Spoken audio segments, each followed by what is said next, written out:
Hello everyone! This is now part 11 of my series about great sounding albums that I recommend to audiophiles.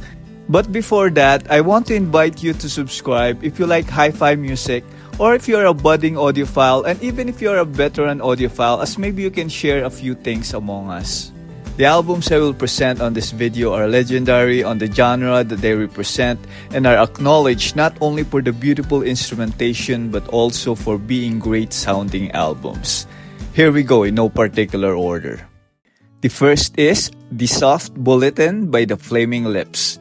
This is American rock band The Flaming Lips' 9th studio album released on May 1999. The image on the album's sleeve came from a photo shoot used in a Life's magazine's article on LSD in 1966. Singer Wayne Coyne chose it as he felt that the music fitted the image. It was said that the Flaming Lips recorded this album with the thought that if it failed, the record label will drop them. So wanting to go out with a bang, they went all out. They made a more orchestral album with a lot of layering of sounds and a more serious tone in lyrics. Wayne Coyne's singing voice is odd and scratchy, but the production is lush with bells, harps, and gongs carefully woven into guitars, piano, drums, and keyboards. A bit of cliche, but again, this is one of those albums that is hard to define. My favorite track is Race for the Prize.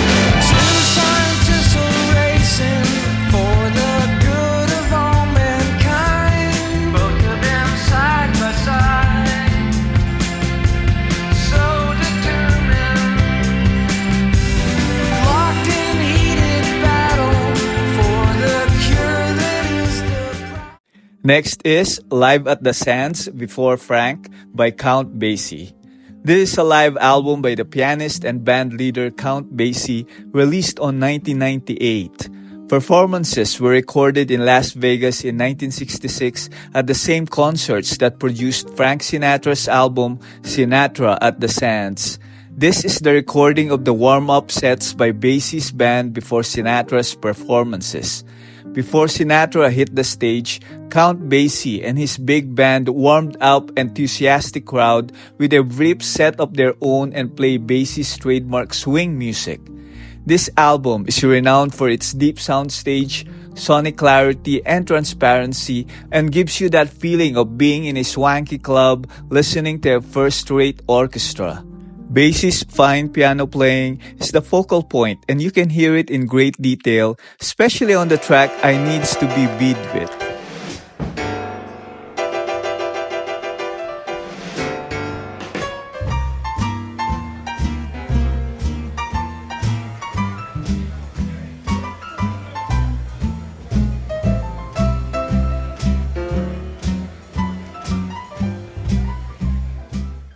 Next is Careless Love by Madeleine Peru. This is the second studio album by American singer Madeleine Peru, released on September 2004. Madeleine was first recognized on the jazz world with her debut album Dreamland in 1996. She got compared to Billie Holiday and Ella Fitzgerald because of her dusky voice. This album, Careless Love, is Madeleine's most popular album and have helped her cross over from jazz to mainstream. It was produced by Larry Klein, who hired musicians who are known as heavy hitters for these sessions. Their playing is sparse, but they created great sonic ambience. The album is a collection of modern pop songs, country tunes, classics, and the original Don't Wait Too Long. She covered songs by Bob Dylan, James P. Johnson, Elliott Smith, Hank Williams, Leonard Cohen, and more. Among her signature songs is Cohen's Dance Me to the End of Love, which sounds lovely. But my favorite track is a rendition of Bob Dylan's You're Gonna Make Me Lonesome When You Go.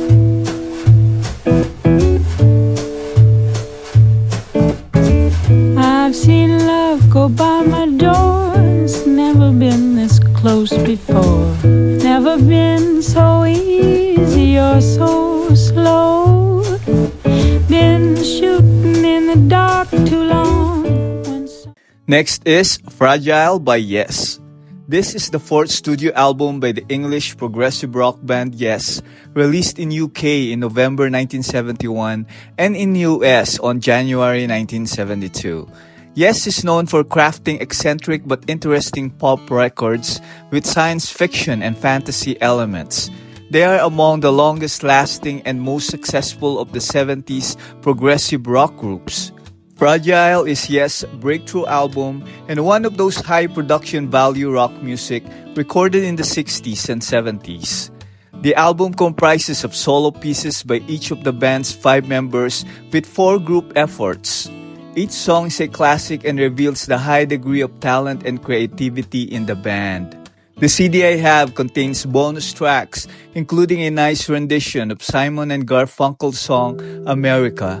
But my favorite track is Roundabout, which a lot of people consider to be a masterpiece of the prog rock genre.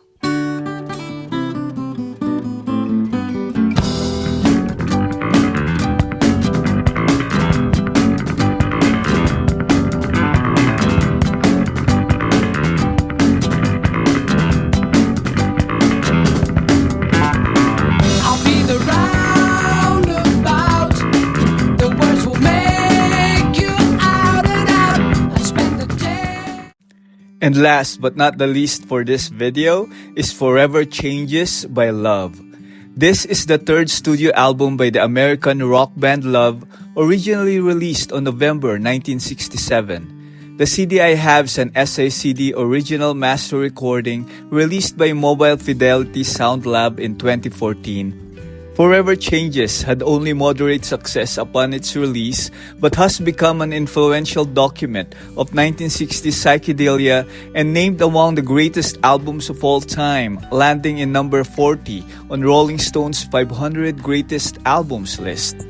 It is an album whose influence has only grown over time, and many critics now rank Forever Changes not only as a masterpiece of the 60s, but among the masterpieces of American music.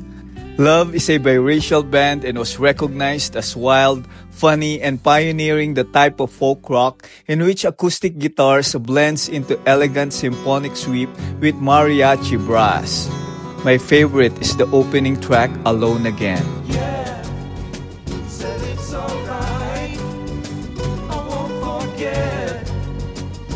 Times I've waited patiently for you, and you'll do just what you choose to do, and I will be alone. And that's the 5 CDs of hi-fi albums that I would recommend to audiophiles for this video. I hope you will enjoy this selection and still discover something new. Let me know your thoughts if you have already listened to these albums. Happy listening.